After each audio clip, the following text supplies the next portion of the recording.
हास्टेनि राजाखर आगरतलाव खगजागमानि थेटप्र जागमानि ताई हापां फादार बदलनि नेता रग्न बटक खलायजागमानि खबै जुदा जुदा जागा सातकजागि तंमनि कब रग्न ति इनि CPIM नि सिक्ला बेडेक DYFI ताई EYF गथालायै IG एंड ऑर्डर मनचाक इपानि थनिव डेपुटेशन रिलायखा अ सालो बरक तेनि केरं राजा चौई तंमनि ताई लुकुरक जुंजाल खलाय तंमनि कब रग्न थैखा IG नि थनिव दाति दाति नायकलि हामरान बागै আমরা DYFI এবং TF এর পক্ষ থেকে আমাদের রাজ্যের IGP ল অ্যান্ড অর্ডার ওনার সঙ্গে আমরা ডেপুটেশনে মিলিত হয়েছি। আমরা ওনাকে লিখিতভাবেই বলেছি যে রাজ্যের সব দিক থেকে আইন শৃঙ্খলা প্রায় শেষ, এর মধ্যে ভয়ঙ্কর এবং সবচেয়ে উদ্বেগের যে বিষয়টা নিয়ে আমরা আজকে কথা বলতে এসেছি এটা হচ্ছে আমাদের রাজ্যের পুলিশের নিরাপত্তা নিশ্চিত করা এবং পুলিশের নিরাপত্তা নিশ্চিত করার দাবিতে পুলিশের IGPর কাছে DYF এবং TF এর পক্ষে ডেপুটেশনে মিলিত হয়েছে। আমাদের যে প্রতিদিন মানুষের উপর আক্রমণ, বিরোধী দলের উপর আক্রমণ, বিরোধী নেতাকর্মীর উপর আক্রমণ, ছিনতাই, চুরি, লুট, কুল্লাবাজি, রাহাজানি সব হচ্ছে, কিন্তু এই সময় আমরা লক্ষ্য করছি একই সঙ্গে পুলিশের উপর আক্রমণ, সমাজবিরোধীদের আক্রমণ প্রতিদিন বাড়ছে। পুলিশ অফিসার দুর্গাচরণ রাঙ্কলকে খুন করা হয়েছে, গ্রেপ্তার নেই, শাস্তি নেই।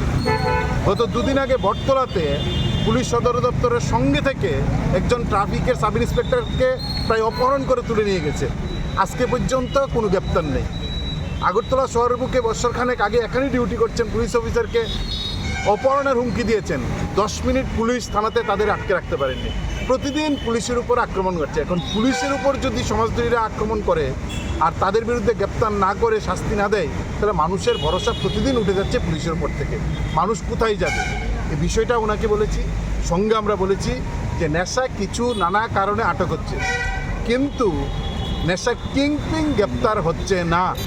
এটা হচ্ছে সবচেয়ে বড় ভয়ঙ্করতম দিক, যে নেশা আটকানো হলেও নেশার কিংপিং কেন আটকাচ্ছে না, এই বিষয়টা আমরা রেখেছি।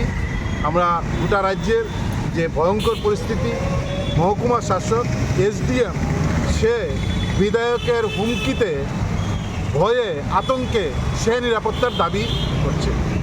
আমাদের রাজ্যে বিচারক জায়গা কিনতে গিয়ে সমাজবিরোধীদের দ্বারা আক্রান্ত হচ্ছে। বিচারক, SDM, পুলিশ অফিসার সবাই আক্রান্ত, আমরা তো প্রতিদিন আক্রান্ত।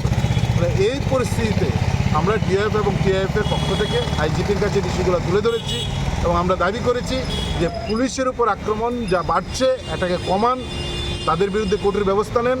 কিন্তু ব্যবস্থা নিতে গিয়ে দেখা যাচ্ছে যারা আক্রমণ করছেন তারা শাসকের সঙ্গে ঘনিষ্ঠভাবে যুক্ত, ফলে পুলিশের উপর আক্রমণকারীদেরও সেখানে ছাড় দিয়ে দিচ্ছেন, তাদেরও কঠোর শাস্তি হচ্ছে না।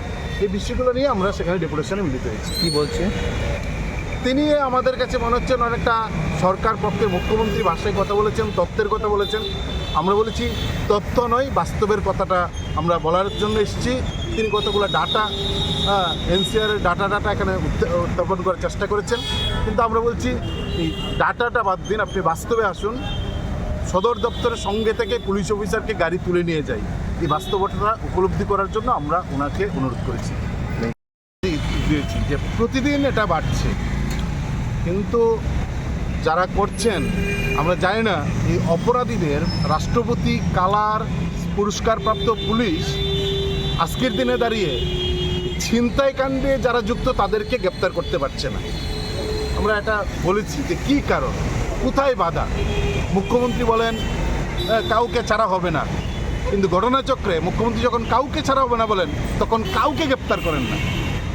ফলে সবটাই তো রাজনৈতিকভাবে মানে মুখ্যমন্ত্রীর কি নির্দেশে পুলিশ চলেন।